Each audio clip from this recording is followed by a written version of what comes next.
El 31 de octubre pasado, la Iglesia celebró los 500 años de la Reforma Protestante. Esto es Proyecto R7, todos deben de saber.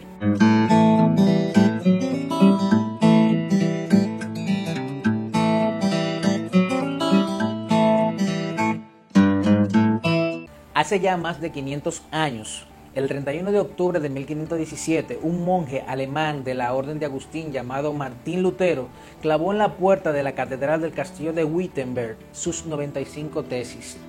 Esta tesis era una invitación de Lutero a los catedráticos de la época a debatir el tema de las ventas de las indulgencias.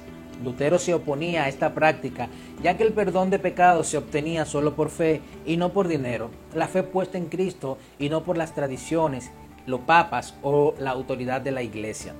Martín Lutero no encontró sustento en la palabra de Dios que avalaran las ventas de las indulgencias.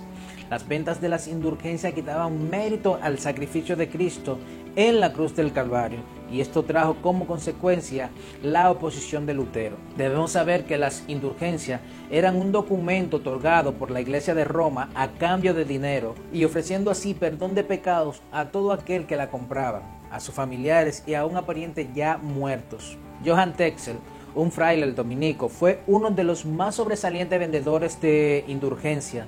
Tetzel se atrevió a decir que las indulgencias podían perdonar hasta aquel que hubiese violado a la mismísima Madre de Dios, o sea, a María, la Madre de Jesús.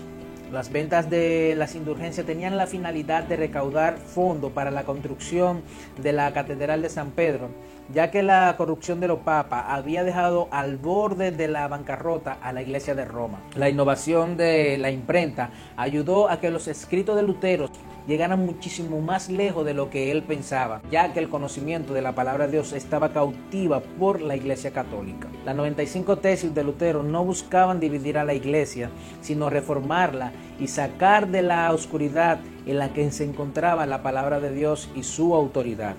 Y ahí nace uno de los gritos más famosos de los reformadores: post tenebras luz, de las tinieblas a la luz. Ellos creían que volviendo a la fuente, a la autoridad de la palabra, a la suficiencia de las escrituras, la Iglesia de Cristo saldría de las tinieblas a la luz.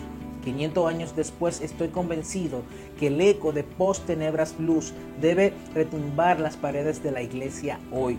Como dice un pastor reconocido, no esta vez contra la Iglesia católica, sino contra nuestra amada Iglesia evangélica. Si hacemos una comparación de la Iglesia del siglo XVI y la Iglesia del siglo XXI, podemos ver que en la Iglesia del siglo XVI se vendían perdón de pecado, en la Iglesia del siglo XXI se venden los milagros, en la Iglesia del siglo XVI pagaban para la salvación y en la Iglesia del siglo XXI pagan para hacerse ricos.